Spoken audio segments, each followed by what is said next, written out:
dan kasih Tuhan. Bagaimana kabar hari ini? Dingin? Panas ya. Dalam kondisi yang panas kita tetap on fire ya. Masih on fire? Masih on fire? Katakan on fire. On fire. Beri kemuliaan buat Tuhan kita. Dari depan saya dengar, waduh panas, panas. Enggak ada satupun yang bilang dingin. Panas sekali. Panasnya dunia kita sudah sambat, saudara. Ya, jangan sampai kita menentang panasnya neraka. Ya, jangan sampai kita katakan dosa pokoknya tak tanggung sendiri. Ya, menghadapi panas gini aja kita sudah kalang kabut ya, saudara. Tapi puji nama Tuhan, kalau hari ini kita ada di tempat ini kita semua karena kasih kemurahan Tuhan. Sudah siap mendengarkan firman Tuhan? Yang siap mendengarkan firman Tuhan, kita akan sama-sama membaca di dalam 1 Petrus 2 ayat 21. Kita akan sama-sama menggemakan ya, supaya kita semua nggak ngantuk. Soalnya ini jam-jam ngantuk, saudara. Habis makan kenyang, kepanasan. Ya, kita baca sama-sama ya. Siap? 3, 2, 1.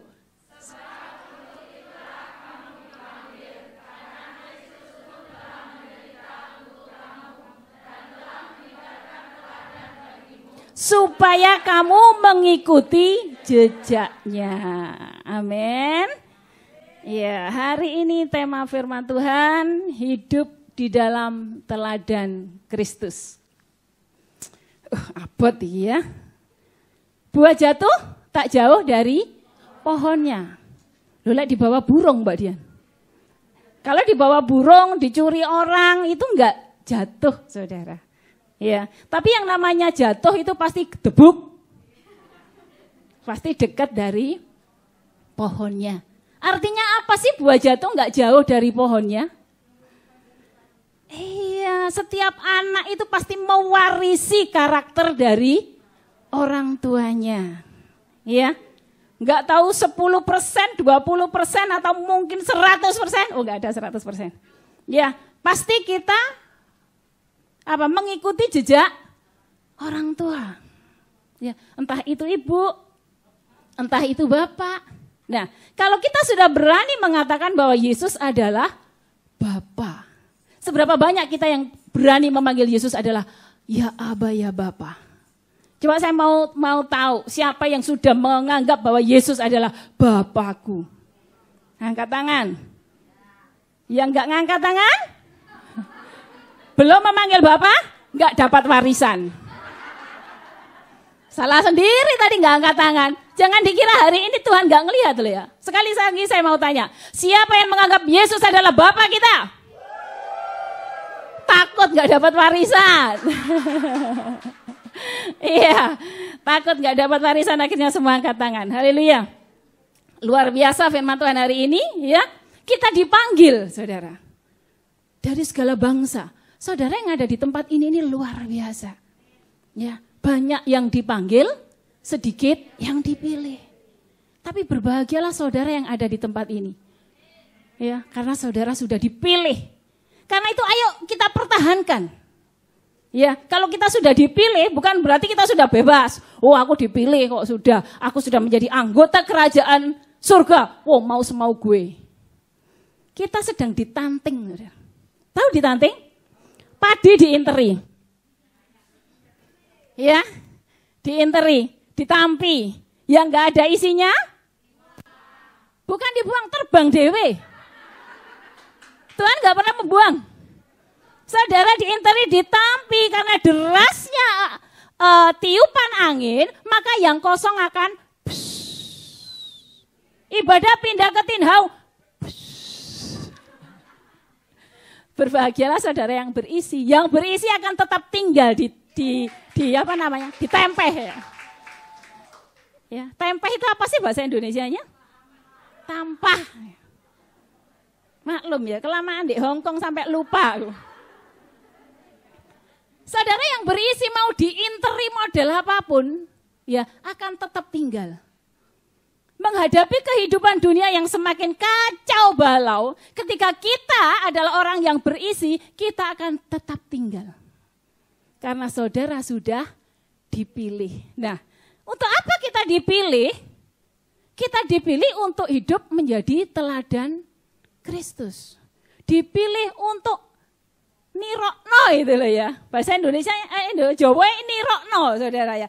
Meniru yaitu karakter dari Bapa kita. Memang enggak gampang saudara. Ya, enggak gampang. Perlu yang namanya proses. Setiap masalah-masalah yang kita hadapi dari hari ke hari adalah bagian dari proses untuk kita berkarakter Bapa.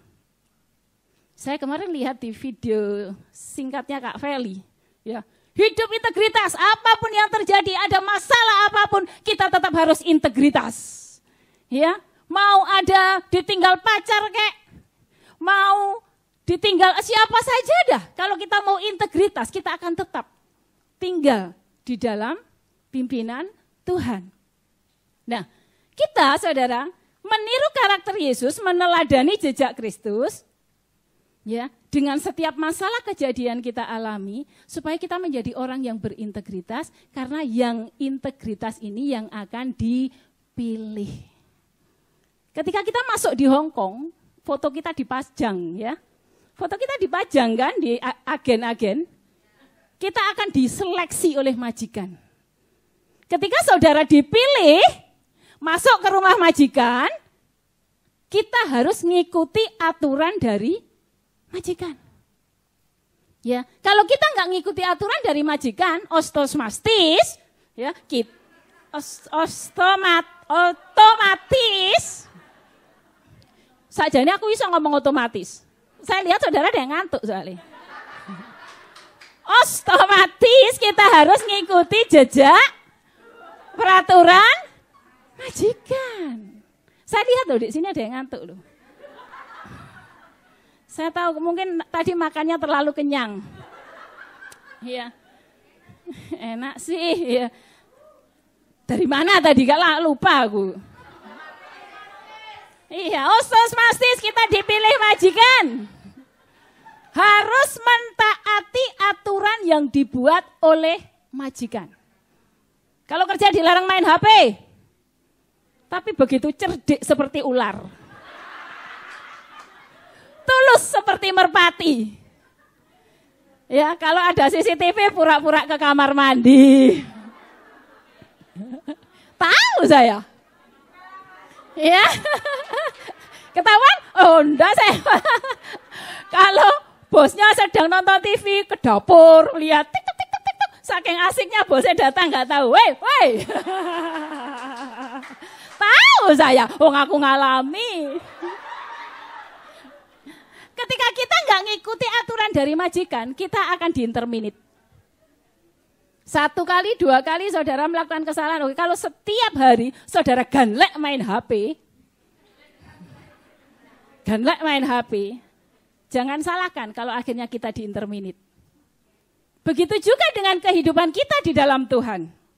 Kita dipilih ya supaya kita itu memiliki karakternya Kristus, supaya kita bisa menjadi terang di tengah gelapnya dunia. Itu maksudnya Kristus. Nah, tapi apa yang terjadi? COVID-19 ya membuat banyak orang yang hidupnya tidak berintegritas.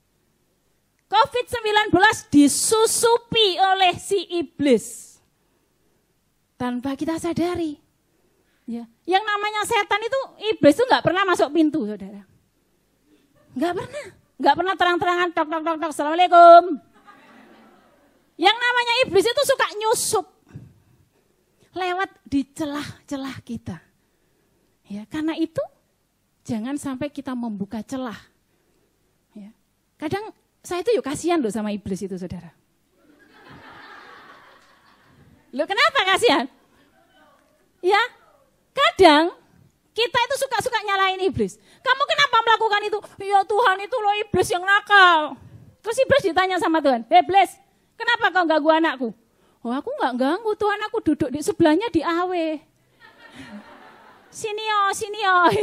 Saya dikasih celah, yo masuk loh. Tapi yang disalahkan iblis. Padahal kita tidak berjaga-jaga.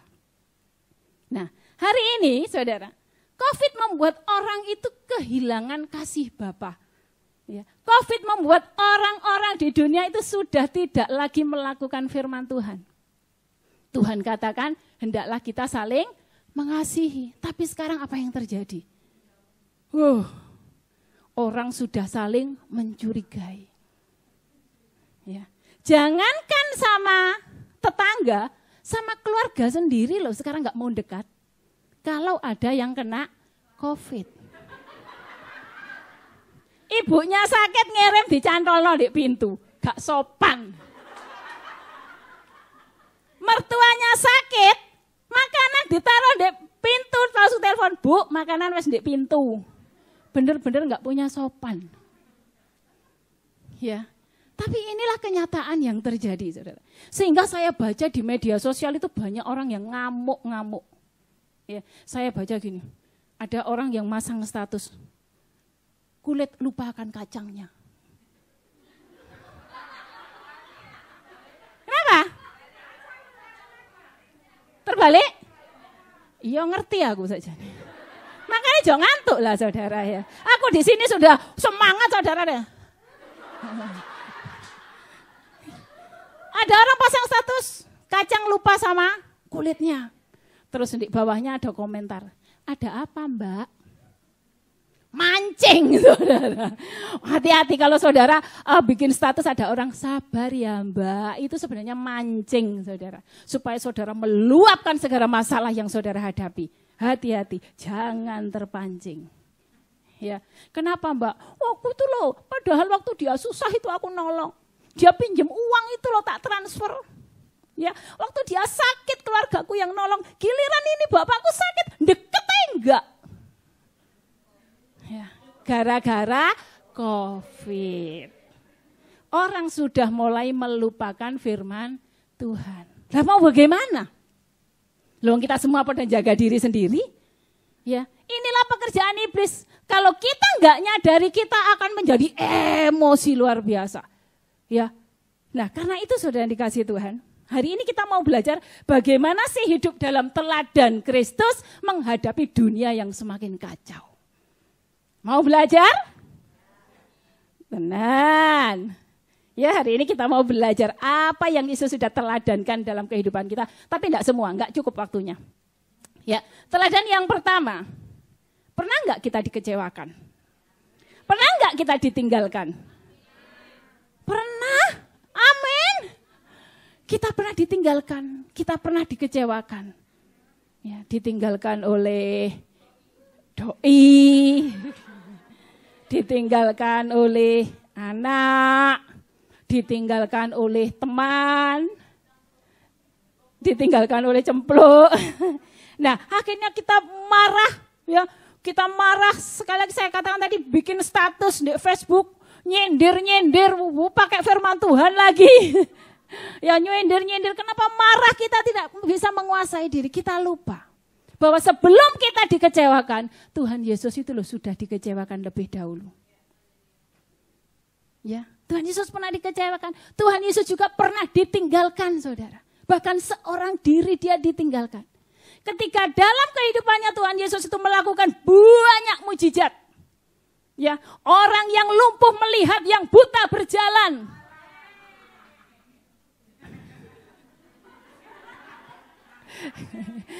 Yang ngantuk pasti enggak ngerasa. Ya, banyak mujizat Tuhan Yesus kerjakan. Ya, orang yang kesurupan dia bebaskan, orang yang pendarahan Tuhan sembuhkan. Belum lagi mujizat-mujizat yang banyak sudah Tuhan lakukan. Tapi ketika Tuhan Yesus ditangkap, pada kemana mereka? Pada kemana? Semua melarikan diri. Semua meninggalkan Yesus seorang diri. Ketika dia menghadapi penyiksaan yang luar biasa. Apakah Tuhan marah? Apakah Tuhan gini, hei kemana kalian semua? Kau yang sudah pernah tak tolong. Kamu yang sudah pernah aku selamatkan. Sekarang kemana?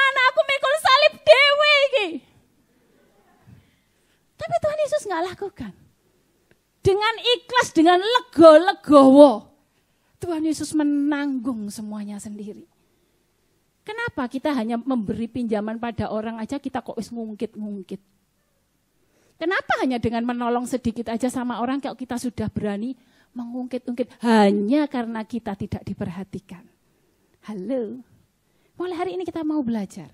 Memberikan sesuatu, menolong sesuatu itu mari kita lakukan dengan hati. Seperti Tuhan Yesus mengasihi saudara dan saya tanpa syarat. Amin. Nah karena itu teladan yang pertama itu. Mari kita memberikan dengan hati. Allah Mbak Dian, ya pastilah kan aku ini masih manusia. Roh memang penurut, tapi daging lemah. Alasan aja.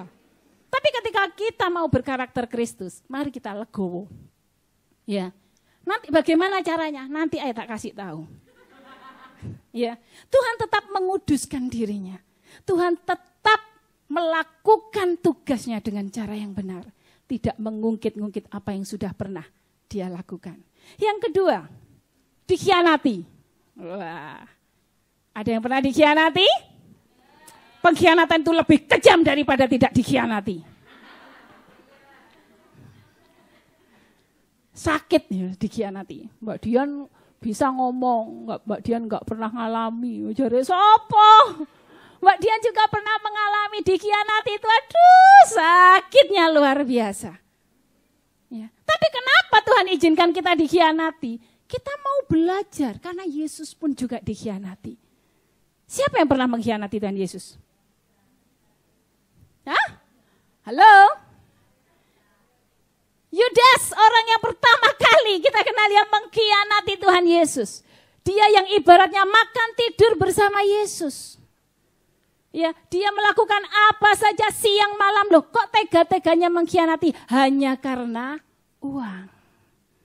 Tapi ketika dikhianati apa yang dilakukan? Kita baca dalam Lukas 22 ayat 48. Ya. Apa yang dilakukan Yesus ketika dia dikhianati oleh muridnya? Maka kata Yesus kepadanya dengan lembut, "Hai Yudas, engkau menyerahkan anak manusia dengan ciuman?" Wow. Bagaimana ketika kita bertemu dengan orang yang mengkhianati kita? Hai darling, kau mengkhianati aku dengan ciuman? Tak tunjuk kamu. Ketika orang yang mengkhianati kita berdiri di depan kita, apa yang kita lakukan? Mata ganti mata, gigi ganti gigi. Tetapi Tuhan Yesus begitu luar biasa memberikan teladan kepada kita. Dengan manis dia katakan, "Hai Yudas, engkau menyerahkan anak manusia dengan ciuman?" Aku ngeredek saudara. Membaca ayat ini aku gemetar sekali. Begitu dahsyatnya kasih Tuhan. Ya, dia dikhianati pun tetap bisa melakukan kasih. Coba seandainya waktu itu Tuhan Yesus melakukan satu perkara, dia membalas Yudas dengan apa?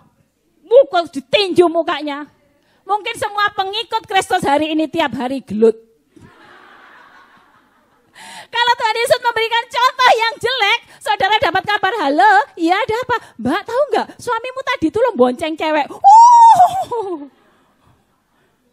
Maka akan terjadi perang dunia, saudara. Tetapi Yesus memberikan teladan yang begitu luar biasa.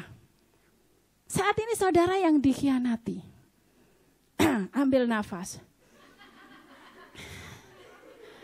Tuhan, mampukan aku. Ya. Jangan sibuk untuk mencari balasan, saudara. Kenapa? Ingat, orang menabur akan menuai. Mereka bisa mengkhianati kita. Mereka bisa menyakiti hati kita. Ingat, Yesus ada di dalamku. Ketika kita dikhianati, Tuhan Yesus merasakan? Merasakan. Ingat apa yang dilakukan oleh Saulus. Saulus itu menyakiti anak-anak Tuhan Yesus. Pengikut-pengikut Kristus waktu itu dia aniaya. Tetapi ketika Tuhan Yesus menghampiri Saulus, apa yang dia lakukan? Apa yang dia katakan? "Saulus, Saulus, mengapa engkau menganiaya aku?" Wah, tersanjung saya. Ini bukti bahwa Yesus ada di dalam kita. Ketika ada orang yang menyakiti kita, kita sakit, Yesus pun merasakan. Karena itu jangan tangan kita yang membalas, tetapi kita angkat tangan kita, biarkan Tuhan yang turun tangan atas masalah kita. Ya, coba baca dalam Matius 27 ayat 5, apa akibat dari orang yang mengkhianati orang yang benar? Ya. Maka ia pun melemparkan uang perak itu ke dalam bait suci lalu pergi dari situ dan siapa yang membunuh dia? Dia sendiri. Ya. Orang berbuat curang tidak akan pernah bisa merayakan kemenangannya.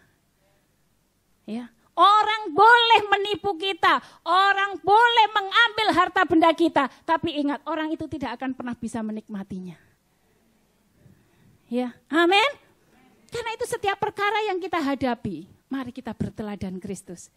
Ya, kita angkat tangan kita sebagai tanda penyerahan kita kepada Tuhan, maka Tuhan yang akan bertindak. Ya, saya pun mengalami, saudara. Saya pun mengalami yang namanya pengkhianatan, namanya segala macam saya mengkhianati. Saya mengalami, saya nggak mengkhianati. Jujur, saya pernah mengkhianati pacar saya, pernah memang. Ya Mbak Wiwi ya, Mbak Wiwi yang ngajak. Wong saya punya pacar sama Mbak Wiwi diajak nonton film sama pacar yang lain. Itu dulu. Sekarang sudah bertobat, saudara. Nah, ketika kita hidup benar di dalam Tuhan, ya iblis nggak akan tinggal diam. Orang di sekitar kita mungkin akan menjauhi kita. Ketika kita mau hidup setia di dalam Tuhan, orang menganggap kita miring, saudara. Ya, hari gini hidup mau ke gereja saja. Orang menganggap kita miring. Kenapa? Karena dia hidup di dalam dunia yang miring.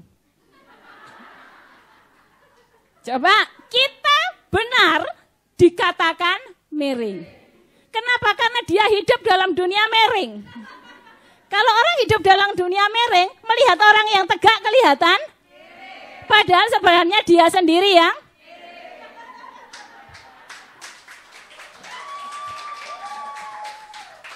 jadi saudara, kalau kita dikatakan orang segala macam, dia di belakang kita enggak apa-apa. Gini, maju dikit Mbak, biar aku dengar. Orang mau bicarakan di belakang kita, wow Mbak Dian sering alami. Memangnya Dian itu siapa sih? Ya, apa? Jangan nyek lo ya. Emangnya Dian itu siapa tahu enggak? Dia itu gajah di belangkoni, iso khotbah, iso tang nglakoni. Sebagai manusia aku ya sowakit saudara. Bener aku sakit, tapi saya bersyukur punya sahabat-sahabat yang luar biasa. Ketika saya curhat, Bu, aku tak mundur alon-alon. Ketika saya mau mundur, Tuhan bilang, maju. Saya lah maju lagi. Saya punya sahabat-sahabat yang mensupport saya. Ya. Ketika saya mau bilang aku mau berhenti, dia bilang jalan. Ya. Itulah gunanya sahabat. Ya, yang akan menopang ketika kita lemah. Saya pun lemah, saudara. Ketika saya ditolak, ya ketika saya diperkatakan segala macam, saya pun lemah. Tetapi ketika saya ingat betapa dahsyatnya Tuhan, memilih nggak akan salah kalau itu pilihannya Tuhan. Nah, saudara dipilih Tuhan duduk di sini nggak akan salah. Tuhan punya rencana yang dahsyat buat saudara dan saya. Nah, difitnah, saudara. Ya, difitnah Tuhan Yesus pun pernah difitnah. Ditolak, Tuhan Yesus pun pernah ditolak. Ya. Difitnah, oh dia ngaku-ngaku sebagai raja. Sampai dia diperhadapkan pada Mahkamah Agung. Segala penolakan, salibkan dia, ditolak saudara. Rasanya sakit kan ditolak. Saya pernah ditolak mertua saudara. Saya pernah ditolak mertua. Tapi lah kok aku kok yo nyerek kayak gitu. Tahu nyerek kayak? Ditolak itu aku diem aja, aku deket aja. Kenapa? Karena saya tahu itu bukan dia. Kenapa nolak wong dulu dia milih aku jadi menantu? Anaknya itu punya pacar banyak. Yang dipilih jadi menantu saya. Berarti dia kan milih saya. Loh kenapa sekarang nolak? Setelah saya siliki-diki saudara. Siliki-diki. Apa? Siliki-diki ya. Ya wes yang penting saudara tahu kan artinya. Ya. Setelah saya yo selidiki gitu. Setelah saya selidiki kenapa mertua ini menolak saya, ternyata ada banyak kompor di sampingnya. Akhirnya mertua saya itu menolak saya. Tapi saya diam aja ditolak ya. Masa ditolak ate pancet ya ngalih lah aku. Ya, aku mundur, alon. Ya. Saya mundur saudara. Tetapi yang namanya kebenaran, yang namanya terang tidak akan pernah tersembunyi. Pada akhir hidupnya, dengan mulut dia mengaku bahwa dia adalah mantu the best. Padahal dia pekon, saudara. Dia pekon, gak ingat siapapun. Tapi kalau anak saya datang, dia tahu, oh ini putuku, ini anaknya Dian. Lo tahu saya. Kepada semua orang dia ceritakan bahwa saya itu mantu the best. Ya Mbak Wiwi ya. Kenapa? Karena saya bukan hanya ngomong saja baik sama dia. Dia membenci saya tetap ngasih sesuatu sama dia. Dia membenci saya, anak saya tetap datang ke sana. Dia membenci saya tetap datang ketika dia kesusahan. Sampai orang mengatakan, Dian itu apa? Dasar gak tahu malu. Wong sudah gak dihargai, gak dimaui sama mertua. Kok Yosek datang-datang? Orang menghina saya, dianggap saya mereng karena mereka ada di dunia yang mereng. Saya dikatakan, cari muka, sok jadi pahlawan, sudah ditolak, diusir mertua kok ya masih baik. Tapi ketika dia menghadapi satu masalah yang berat, keluarga besar kami datang ke sana. Akhirnya semua mata melihat, wow, itulah orang Kristen. Apa karena saya yang ditinggikan? Bukan. Yang ditinggikan adalah nama Tuhan. Orang banyak bicara. Orang boleh menghujat kita tetapi teladan Kristus. Biarlah menjadi bagian di dalam hidup kita. Jangan membalas kejahatan dengan kejahatan. Mungkin kita ditolak suami kita. Mungkin kita ditolak orang tua kita. Mungkin kita ditolak anak kita. Ditolak mertua kita. Siapapun yang menolak kita. Selama Tuhan Yesus tidak menolak kita. Itu mah gak jadi masalah. Kenapa? Karena Tuhan sang pembela hidup kita. Itulah teladan yang Tuhan berikan bagi kita. Tuhan Yesus juga pernah dipermalukan, saudara. Yesus ditolak dalam Matius 26 ayat 67. Kita baca. Ya, Matius 26 ayat 67 bagaimana ketika Yesus ditolak. Lalu mereka meludahi muka-mukanya dan meninjunya. Orang lain memukul dia, diludahi, ditolak, disuruh pergi. Tidak mau kamu, aku tidak mau kamu. Ya, Yesus pun dilakukan seperti itu loh. Kita nggak pernah kan diludahi orang? Nggak pernah. Yesus diludahi. Kita nggak pernah tahu ditampar orang? Hah? Aku ya pernah. Tapi waktu itu saya belum membaca ayat ini, makanya ketika saya ditampar tak bales dia. Kenapa? Lah aku belum baca ayat ini kok. Ya enggak salah kok aku. Wong aku belum baca. Atau mungkin dulu ayat ini belum ada ya. Terselip saudara. Saya habis pulang pelayanan sama Mbak Wiwi. Tiba-tiba saya ditampar oleh pacar adik saya. Emosi saya saudara. Ya, anak saya dikipat ya apa? Cuat, sampai ini luka muka anak saya. Terus saya ditampar, pluak. Jiwa muda saya meronta-ronta. Tanpa pikir panjang, tak hajar dia, tak masukkan selokan, tak injek-injek. Nguak. Ditarik semua orang. Akhirnya berita itu sampai pada ibu saya. Ibu saya bilang, aduh malu nak, malu. Kita ini orang Kristen nak, orang Kristen malu nak. Saya enggak menjadi teladan Kristus. Tetapi hari ini mari saudara, setelah kita mendengar ayat ini, telinga kita mendengar ayat ini, mari apapun yang terjadi, marilah kita meneladani Kristus dalam kehidupan kita. Ya, di dalam Markus 15 ayat 37. Akibatnya apa sih kalau kita hidup di dalam teladan Kristus? Ya, lalu berserulah Yesus dengan suara nyaring dan menyerahkan nyawanya. Ketika Yesus di atas kayu salib ini ya. 37 sampai 39, 38.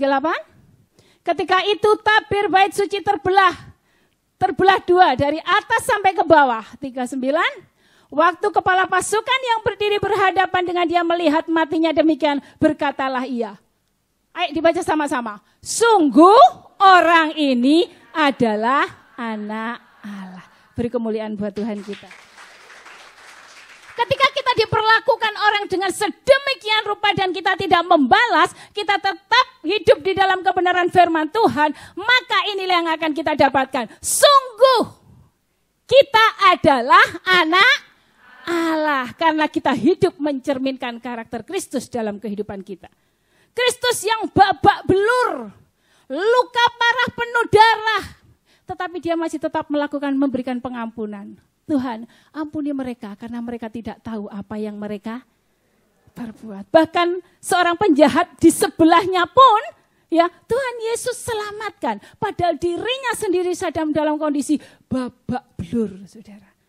Inilah karakter Kristus, jangan katakan berat. Ya, sekarang adalah tahun pay back. Ya, mari kita pergunakan mulut kita untuk mendeklarasikan ya, segala kebenaran firman Tuhan agar bisa membangkitkan orang-orang di sekitar kita. Ya, orang yang letih lesu kita kasih semangat dengan mulut kita. Ya, jangan katakan kita tidak mampu, terlalu berat, terlalu berat, terlalu berat. Hari ini Pentakosta ketiga, Roh Kudus dicurahkan dengan dahsyat dalam kehidupan kita. Terima.